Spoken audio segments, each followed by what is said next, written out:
vez te has preguntado cuál es el costo oculto de la sobreprotección cuando eres padre, cuando eres madre? Fíjense que ese es un tema súper interesante, amigos y amigas de las montañas, amigos y amigas que ven y escuchan este canal. Vamos a hablar hoy de un punto que es fundamental cuando se trata del liderazgo. Fíjense, yo me pongo a pensar en todas las personas que son reclutadores o reclutadoras en un centro de trabajo. Qué padre sería conocer más sobre la protección o sobreprotección que esos hijos o hijas tuvieron en el ambiente donde fueron creados o donde fueron creadas. Primeramente, ¿qué es la sobreprotección? Bueno, pues su nombre lo dice solo, ¿no? Es cuando protejo más allá de lo que debo de proteger a mi hijo o a mi hija. O bueno, vamos a quitar el papá o la mamá, ¿no? Porque a veces hay quienes no fueron creados o creadas con el papá o con la mamá, sino con cualquier figura de cuidado, pues, ¿no? Cualquier cuidador o cuidadora. Entonces, cuando estamos hablando de la sobreprotección, es cuando yo ya no estoy permitiendo que mi hijo o que mi hija viva sus propias experiencias. Y sabes, eso es fundamental. Eso nos lo va a dar el ambiente. Claro que tenemos que entender las etapas del desarrollo. Obviamente, pues no sé, de los 0 a los 2 años hay un nivel de dependencia muy grande. Poco a poco, de los 2 en adelante, empiezan a ser cada vez más y más independientes los niños, de los 4 a los 6, de los 6 a los 9, ya cuando entran a la adolescencia y de ahí pues ya sucesivamente. Entonces todo eso influye en la manera en que estamos ayudando que nuestros hijos o con nuestros hijos o nuestras hijas puedan desarrollar, ojo con lo que te voy a decir, las herramientas necesarias para que de verdad aprendan a resolver cosas de sus propias existencias. Esto es, en el costo oculto de la sobreprotección, no me doy cuenta como cuidador y cuidadora que yo le quito a mi hijo o a mi hija, o a, bueno, a cualquiera que sea, ya sabes, mi nieto, mi nieta, mi sobrina, cualquiera que sea el rol, yo le quito a él o a ella la posibilidad de que desarrolle los recursos necesarios de acuerdo a su edad, de acuerdo a su etapa del desarrollo, para que pueda madurar otra vez de acuerdo a su edad y de acuerdo a su etapa del desarrollo. Pues no, digo, es que hablaba mucho de esto, de lo que es el ambiente, ya sabes, la interacción con otros y con otras, cómo el convivir con otros y con otras nos ayuda a entendernos mejor y nos ayuda a desarrollar nuevas y mejores herramientas. Entonces, el ambiente influye, sí. Pero permíteme recordar algo. Déjate recuerdo que los seres humanos somos la mezcla entre la genética y el ambiente. Así es. Nuestra personalidad es genética y es ambiente. Juntos forman nuestra personalidad. Y por eso a veces vemos, no sé, cuando hay de esos matrimonios o personas que tuvieron muchos hijos, nos damos cuenta que somos como los dedos de las manos, ¿no? Que todos venimos de donde mismo, pero unos podemos ser radicalmente diferentes a otros. Ya que depende de muchos aspectos, pues depende, ya sabes, de, no sé, el ambiente, la situación económica, académica, a lo mejor social, desde cualquiera que sea la situación en el que están los cuidadores o cuidadoras en el nacimiento y crianza de cada uno de los hijos o de las hijas. A lo mejor con el primero, con la primera, bueno, es diferente porque, pues, como se dice, ¿no? Aquí en México, echando a perder se aprende, pues, ¿no? Y ya con los últimos es un poco o muchísimo más relajado, pues, de que, pues, bueno, ya lo hice, ya estoy haciendo lo que puede, lo que puedo, lo que pude, etcétera, etcétera. En ese orden de ideas es importante darnos cuenta que sí, efectivamente, depende mucho del momento de vida de los cuidadores o cuidadoras. Entonces, el ambiente influye e influye muchísimo. Eso es como primer punto. Como segundo punto, entra la manera en que yo permito que mi hijo, que mi hija aprenda a desarrollar sus recursos para que pueda, algo que es fundamental, tolerar la frustración. ¿Sabes? La frustración es esa emoción que a todos y a todas nos viene cuando tenemos una expectativa de algo, cuando tenemos un deseo muy grande de algo y que de repente ese algo que estamos deseando no se nos da como nos gustaría que se diera. Pues me explico. Imagínate, los niños o las niñas no tienen muchos recursos para poder ser tolerantes a la frustración. Por eso, pues, no sé, algo no va a salir bien, pensemos en algo muy básico. Quieren ir al parque, pero hay un día muy lluvioso. Entonces, en la mente del niño ya se le metió que quiere ir al parque. Y no va a entender, porque es un niño, porque es una niña, que pues finalmente no se puede ir al parque. ¿Qué es lo que pasa cuando tenemos un ambiente en donde a lo mejor el papá o la mamá dice, vamos al parque a pesar de que sea peligroso o a pesar de que esté lloviendo? ¿Qué es lo que hacemos ahí? No estamos enseñándole a nuestro hijo o a nuestra hija pues a lidiar con la realidad, pues, porque en la realidad a veces se puede ir al parque, a veces no se puede ir al parque. Es decir, no le permito a mi hijo o a mi hija para que pueda aprender a lidiar con la frustración. Sí, la verdad, va a haber muchas cosas en la vida que sean frustrantes. Y ahí es donde nos damos cuenta en las reacciones que tenemos, la edad emocional en la que estamos atorados o atoradas. Pensemos, no sé, en un trabajo, que a lo mejor hay un empleado, un colaborador, una colaboradora, que tenía cierta expectativa de a lo mejor pedir ciertos días quizás de vacaciones. Pero por cuestiones ajenas a él, inclusive a su superior jerárquico, resulta que no es posible que esos días se le puedan dar con la facilidad que se le había dicho. ¿Por qué? Porque pues no sé, hubo una pues no sé, más demanda de la empresa donde trabaja, más solicitudes de pedidos, más no sé, mercancía que descargar, qué sé yo, pues depende del ramo de cada una. Entonces, ahí nos vamos a dar cuenta donde hay personas que digan, no me gustó, yo ya tenía un plan, pero pues me adapto, ya entiendo que sí se me van a dar las vacaciones, pero en una fecha distinta por circunstancias extraordinarias, pues, ¿no? Pero hay personas que se quedaron atorados o atoradas en esa parte de la frustración y la reacción no va a ser una reacción madura, va a ser una reacción infantil, pues, ¿no? Y vemos de repente a niños o niñas que hacen berrinche en el cuerpo de personas de 30 o de 40 años, pues, ¿no? Claro, muchos de ustedes me dirán, oye, yo estoy en esos casos en donde, pues, no sé, a lo mejor yo he tenido unas vacaciones pagadas y todo eso. Bueno, lo entiendo. Ahí entran los recursos que como adultos podemos nosotros tener.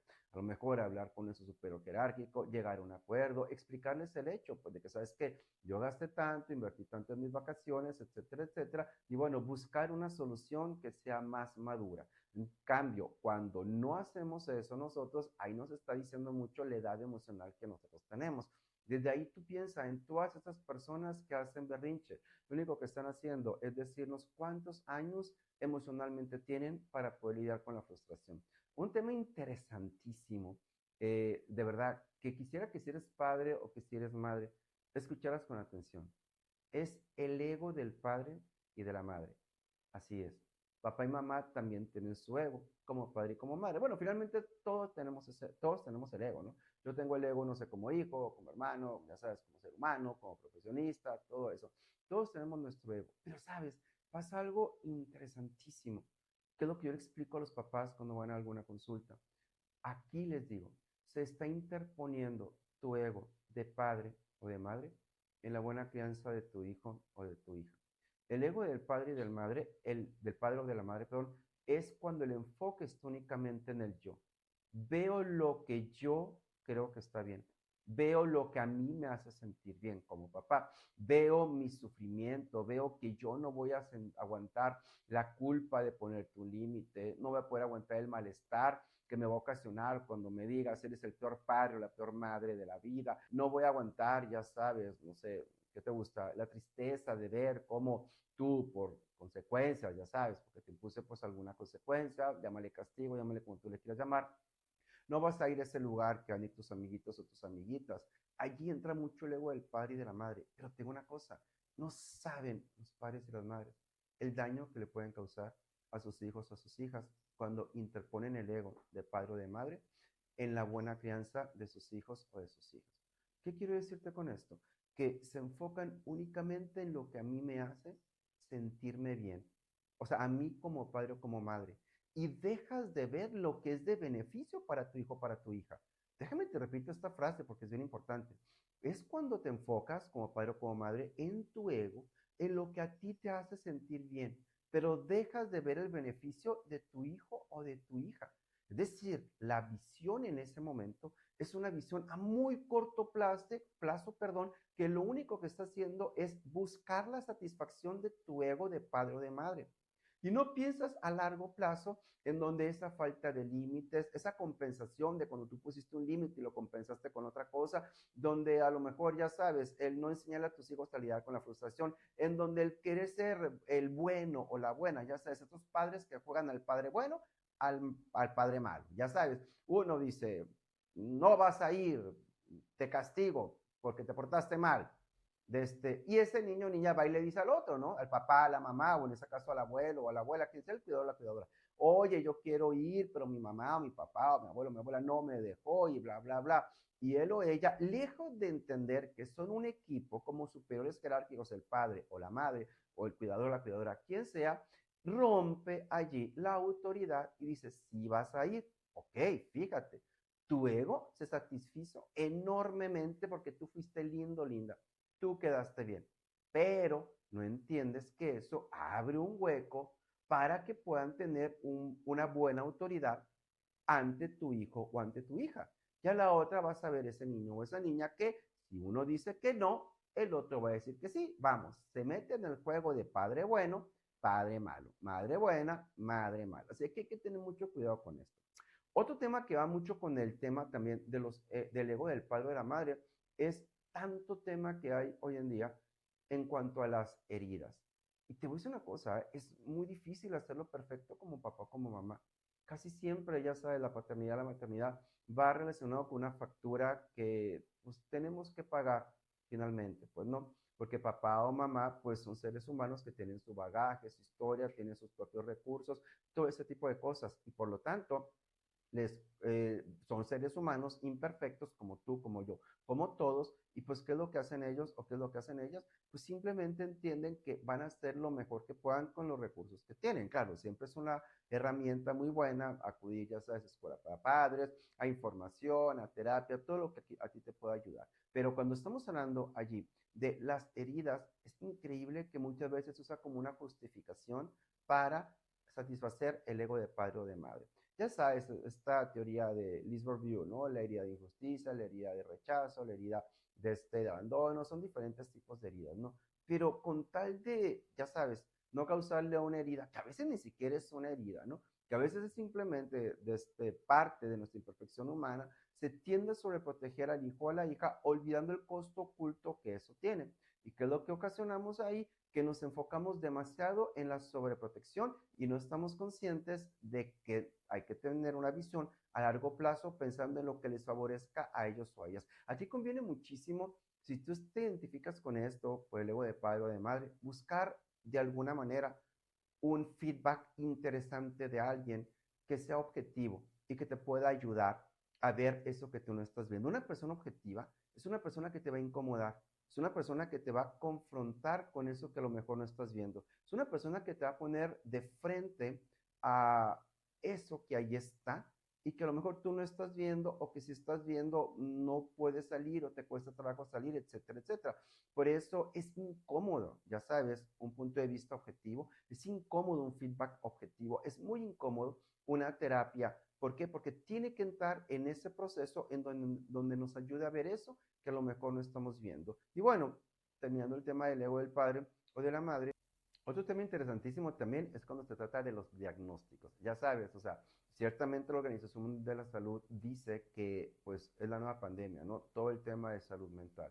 Pero déjame te explico eso. Yo entiendo, porque realmente sé que existe, ¿no? El TDA, el TDAH, desde la ansiedad, la depresión. Yo entiendo que todo eso existe.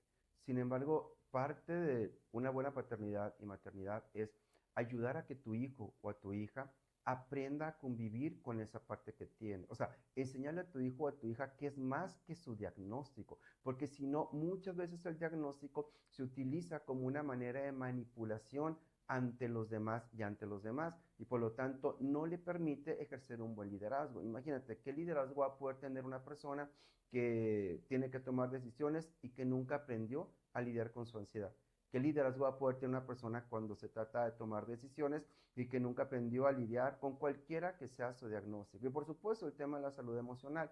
Ya sabes que si el papá los abandonó, que si vivió alguna situación difícil, que si vivió algún duelo a temprana edad, todo eso yo lo entiendo, pero el costo oculto de la sobreprotección es identificar, o sea, vamos, que tu hijo o tu hija desarrolle su identidad alrededor de esa situación complicada o difícil que le tocó vivir. Sí, sí es cierto, lo abandonó el padre o la madre, pues qué triste, qué difícil, pero es una realidad. Tú eres muchísimo más que eso. Es lo que tenemos que enseñar a nuestros hijos o a nuestras hijas, ¿no? Sí, que a lo mejor tiene ya sabes ansiedad o cualquier diagnóstico que venga a tu mente. Digo, de los que nos permiten una buena convivencia social, porque yo sé que hay otros que de plano no nos permiten, y lo entiendo, créemelo de verdad. Pero cuando tú le enseñas a tu hijo o a tu hija que es muchísimo más que ese diagnóstico, wow, qué padre, porque le estás diciendo, tienes esto que se llama así, pero también tienes todo esto y puedes desarrollar todos estos talentos y puedes desarrollar todas estas virtudes y puedes desarrollar todo esto. Y también ahí entra el tema de la convivencia con otros y con otras, ¿no? No te acerques, que no conviva fulanito, fulanita porque te da ansiedad, que no conviva fulanito, fulanita porque te deprimes, que no conviva fulanito, fulanita. Bueno, yo entiendo, hay muchos ambientes escolares que realmente son muy difíciles para los niños y para las niñas. Te lo juro que lo entiendo. Y a veces la mejor alternativa es que se cambien de algún ambiente escolar, yo lo entiendo. Pero antes de eso hay que explorar en equipo, de nuevo, confrontativamente hacia ti como padre o como madre, en equipo con las personas que están al cargo de la educación de tus hijos o de tus hijas, si hay alguna manera de ir confrontando ese ambiente para que les pueda ayudar a ellos o a ellas a mejorar su convivencia con otros o con otros, porque si no estamos creando hijos burbuja, ya sabes, esos niños o niñas que van a estar todo el tiempo en una burbujita de cristal, pero pues tarde o temprano esa burbuja de cristal se va a quebrar y los va a alcanzar una realidad que por más que te esfuerces en evitar, porque les duele, porque se lloran, porque se agüitan, porque se frustran, por lo que tú quieras, por más que lo quieras evitar, esta realidad tarde o temprano va a terminar llegando. Acuérdate, haz a un lado el ego de padre o de madre. No pienses lo que es importante para ti y piensa lo que es importante para él o para ella. Y ahí mismo entra la toma de decisiones también en otros temas de la vida. Pensemos, no sé, en tema de pareja. Hay personas que simplemente no se comprometen. ¿Por qué? Porque se acostumbraron a lo mejor a no hacerlo. Hay personas que a lo mejor se acostumbran a no ir a clases, a no trabajar, a lo que tú quieras. Pues imagínate qué tipo de pareja va a ser esa persona. ¿Te lo puedes imaginar? Va a ser una relación muy complicada porque van a ser personas que van a estar, no sé, como en vez de tener una pareja, van a tener un vacío y van a tener pues un hijo o una hija en vez de una pareja, pues no. Y ahí viene todo tipo de conductas que puedan venir a tu mente, ¿no? No te comprometes con, no sé, con sanar tu adicción, no te comprometes con tu responsabilidad en tu trabajo, no te comprometes con ser independiente, no te comprometes con vivir solo, con vivir sola, no te comprometes con sanar tu diagnóstico, todo ese tipo de cosas que tengan que ver con la decisión y que tiene que ver con el liderazgo. Así que piénsalo, es poco a poco irle dando a tu hijo o a tu hija experiencias de acuerdo a su edad, quiero ser muy enfático con eso, que le permitan aprender a resolver las cosas de acuerdo a su edad.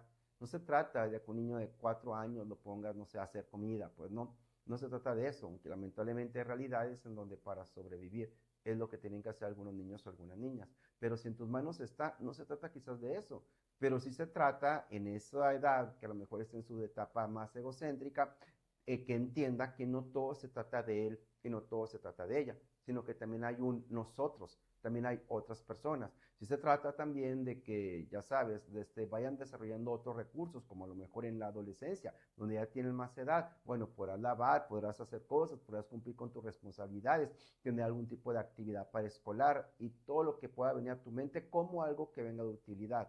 Y tengan mucho cuidado, si están en un matrimonio, no utilizar a los hijos o las hijas para llenar el síndrome del nido vacío. Es ese síndrome que aparece cuando ya llegaron a la última etapa de vida o en las últimas etapas de vida los padres y no toca de otra más que voltear a verse, es decir, estamos juntos en esto.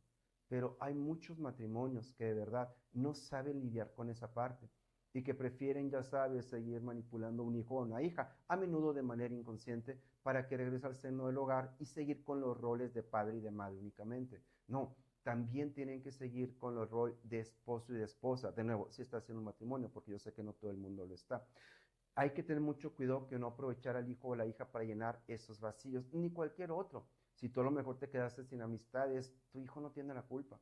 Si tú a lo mejor te quedaste sin pareja, tu hijo no tiene la culpa, tu hijo no es tu pareja. Si tú te quedaste a lo mejor sin, no sé, sin alguna actividad que para ti sea útil y te dé alguna motivación, tu hijo, tu hija no tiene la culpa, la verdad. Y es muy difícil porque a veces cuando hacemos bien nuestro rol, les damos tanto a nuestros hijos, tanto amor, tanta atención, tanto cuidado, que nos olvidamos de nosotros. Así que ya sabes, si tú eres padre, madre, eres cuidador o cuidadora, de verdad, no se te olvide que también se trata de ti. Piensa a largo plazo. Recuerda que ahorita estás sembrando y que eso que estás sembrando, a lo mejor ni siquiera vas a estar vivo, viva para cuando venga la cosecha, pero la cosecha va a corresponder únicamente a tus hijos o a tus hijas. piénsalo muy bien la verdad. Piensa si estás educando a tu hijo o a tu hija para que pueda realmente vivir un matrimonio con madurez, para que pueda realmente, no sé, emprender un negocio, para que pueda realmente, ya sabes, desempeñarse bien funcionalmente en cuanto a su liderazgo. No siempre se trata de ti, tener una visión a muy largo plazo. Y por último, recuerda que gobernar la vida de tus hijos significa cortarles las alas para su liderazgo. Así es. Cada vez que tú quieres gobernar, ya sea con autoritarismo o con demasiada laxitud o con cualquiera de los temas que hablamos hoy en día, se te está olvidando que ese hijo o esa hija va a tener su propia vida y no es tuya, ¿eh? Esa vida es de él o de ella. Lo que sí es tuyo es la obligación de darle a ese niño, a esa niña, todas las herramientas necesarias para que esa vida precisamente la pueda vivir con todos los recursos que pueda desarrollar en casa, más todos aquellos que pueda desarrollar fuera del hogar. Recuerden, amigos y amigas, darle like a este canal de Las Montanas Supermarket y en las redes sociales, en Facebook, Instagram y TikTok, Las Montañas Supermarket, con más temas como este. Muchísimas gracias.